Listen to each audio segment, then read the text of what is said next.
এই রহিমা, রহিমা, বলেন স্যার। আমার জুতা জোড়া নিয়ে আয় তো। আচ্ছা ঠিক আছে, নিয়ে আসতেছি। রহিমা, দাঁড়া, এই জুতোগুলো আমারে দে, আমি দিয়ে আসতেছি। ম্যাডাম আপনি নিয়ে যাবেন, স্যার যদি চিল্লাচিল্লি করে। না না, কিছু বলবে না, তুই চিন্তা করিস না, তুই গিয়ে তোর কাজ কর, দে।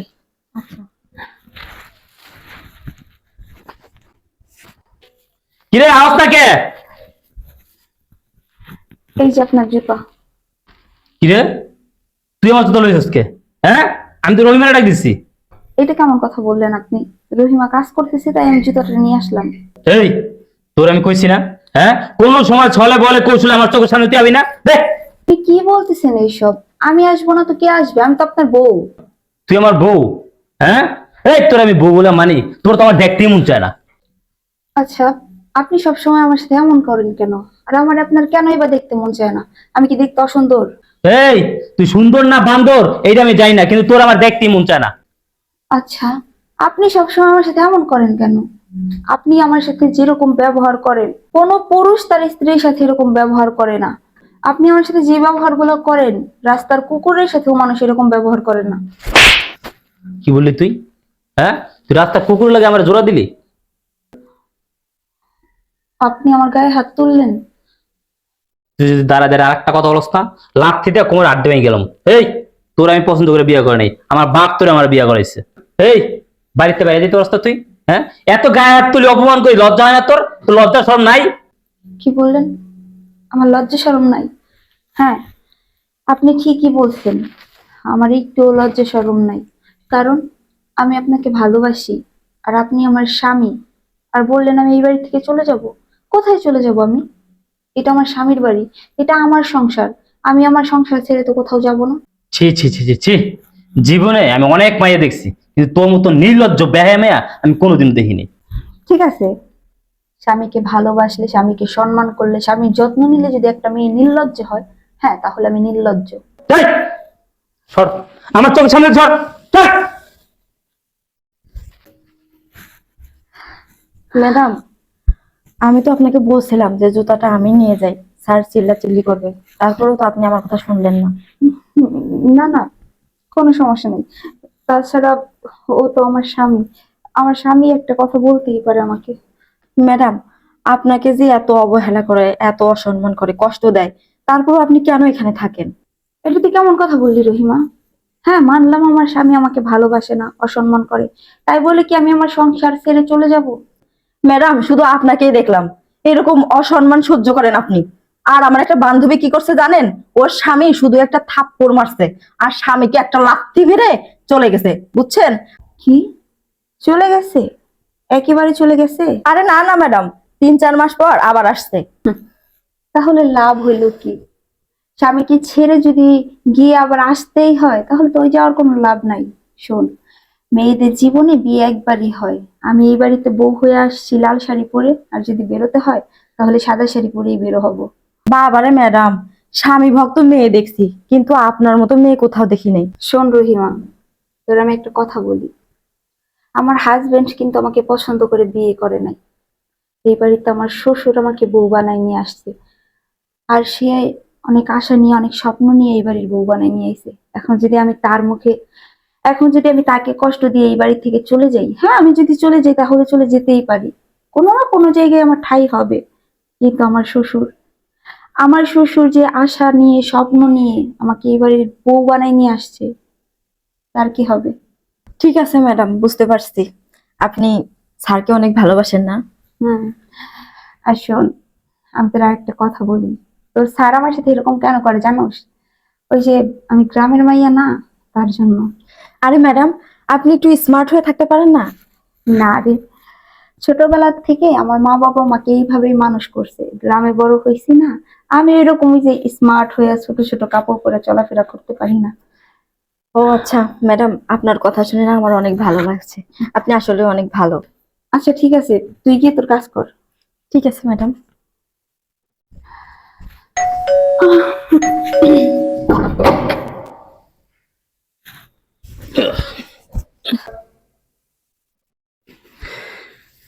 কিরে ছোট লোকের বাচ্চা, ফকিনীর বাচ্চা, তোর গেট খুলতে এত দেরি লোকে?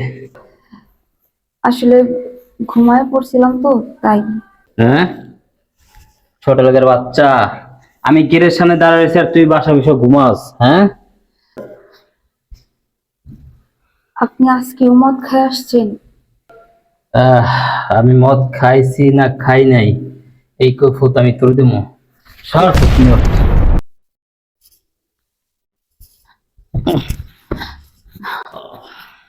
আপনি, আপনার আমি বলছি আপনি আর মদ খাইবেন না, তারপরও আপনি মদ খাইছেন কেন? এই ফকির বাচ্চা, আমি মদ খেয়েছি আমার বাপের টাকায়। তোর বাপের টাকায় মদ খেয়েছি, তোর কাছে কৈফিয়ত দিতে হইব? হ্যাঁ, অবশ্যই আপনার কৈফিয়ত দিতে হইব, আর কৈফিয়ত দিতে আপনি বাধ্য, কারণ আমি আপনার স্ত্রী। এই, তোর আমি কতবার কইছি তোর আমি স্ত্রী বলে মানি না?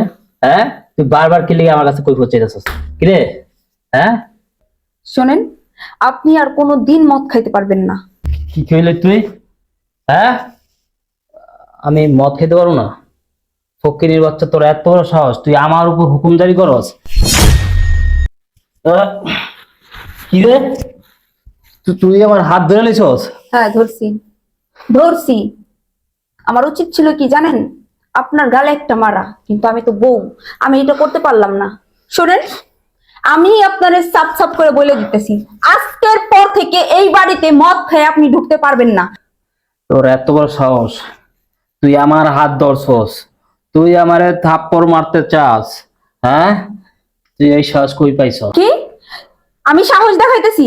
আরে সাহসের তো এখন পর্যন্ত কোনো কিছু দেখেনি নাই। শোনেন, আপনি যদি বেশি বাড়াবাড়ি করেন না, ঘাড় ধাক্কা দিয়ে আমার বাড়ি থেকে আপনার বের করে দিবেন। এই, কি কইলি? ফকিনীর বাচ্চা, গ্রামের গাইয়া ভূত, এটা তোর বাড়ি? হ্যাঁ, এটা তোর বাড়ি, এটা আমার বাড়ি, আমার বাপের বাড়ি। তুই আমার বাড়িতে বাই করে দিবি, আমি তোর বাড়িতে বাই করে দিব। শোনেন, এই বাড়ির মালিক আপনিও না, আপনার বাবাও না। এই বাড়ির মালিক আমি। আপনার বাবা, আপনার বাবার বিষয় সম্পত্তি, এই বাড়ি গাড়ি যা কিছু আছে সবকিছু আমার নামে কইরা দিছে।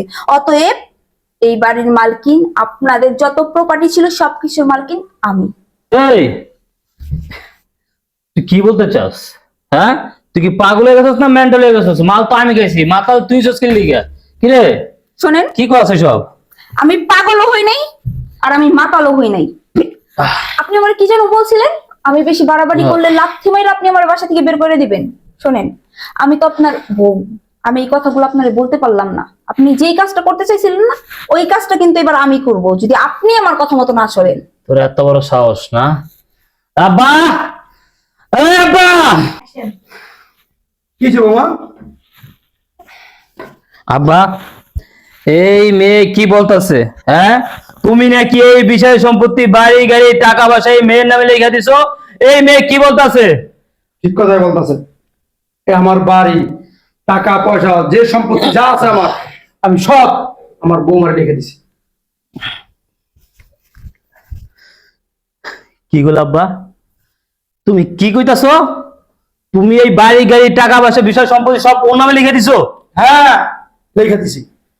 আমি তোমার ছেলে, ছেলে থাকা অবস্থায় তুমি কেন একটা পরে মেয়ের তোমার জায়গা সম্পত্তি বাড়ি গাড়ি লিখে দিছো? তুই আমার ছেলে? হ্যাঁ, তুই আমার ছেলে? তুই যদি আমার ছেলে হইতি, নেশা করতে পারতি না। তুই আমার যদি ছেলে হইতি, খারাপ কাজ করতে পারতি না। তুই যদি আমার ছেলে হইতি, বউর সাথে খারাপ ব্যবহার করতে পারতি না। তুই আমার ছেলেই না। আর শোন, কেন করছিস জানোস? তোর আমি দেখে দেখে অবাক হয়ে যাচ্ছে যে তুই আমার সন্তান। আর এই বিষয় সম্পত্তি টাকা পয়সা আমি যদি তোর নামে করে দিতাম না, তুই তো নেশাখোর করে দিতি। আমার কষ্টের করা বাড়ি তুই বেশ চালাইতি।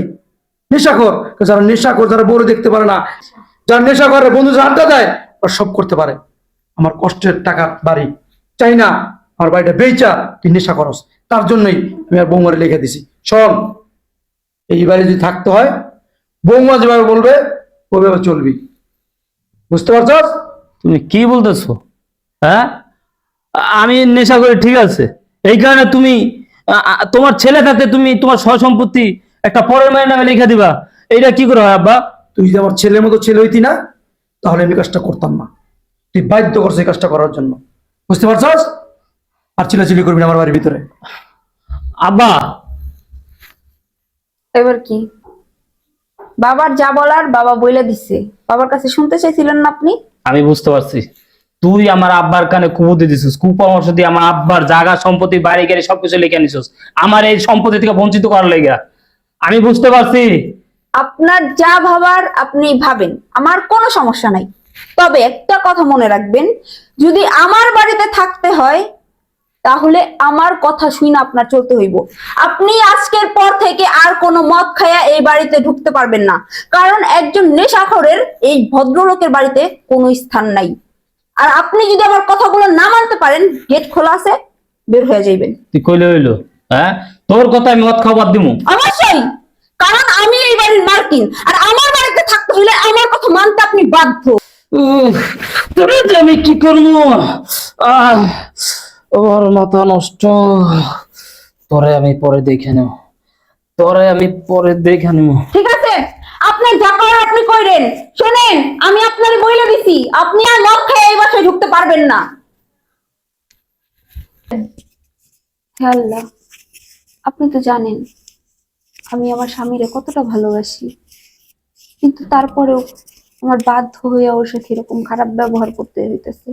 আমি তো চাই নাই কখনো ওর সাথে খারাপ ব্যবহার করতে, কিন্তু আমি বাধ্য। আমি চাইতেছি ও যেন ভালো পথে ফিরে আসে। আল্লাহ, আপনি আমার স্বামীরে হেদায়েত দান করেন, ও যেন দিনের পথে ফিরে আসে, ও যেন ভালো হয়ে যায়, ও যেন আর এইসব নেশা পানি না করে।